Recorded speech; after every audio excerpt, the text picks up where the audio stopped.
Religious minorities ని హింసించడంలో ప్రపంచంలోని ఇండియాకి ఫస్ట్ ర్యాంక్ వచ్చిందంటే ఏంటో అనుకున్నాను. కానీ పాస్టర్ ప్రవీణ్ పగడాల గారి మరణం గురించి విన్నాక గానీ తెలియలేదు అది ఏ స్థాయిలో ఉందా అని చెప్పేసి.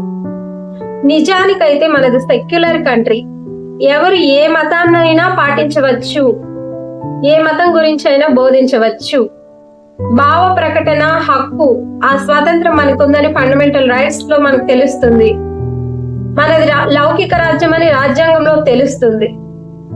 కానీ ఆయన ఏదో చేరాని నేరం ఘోరం చేసేసినట్టు కొంతమంది రీల్స్ లో ఆయన్ని ఒక దేశ ద్రోహి అన్నట్టుగా మాట్లాడుతున్నారు. అది చాలా బాధ అనిపించింది.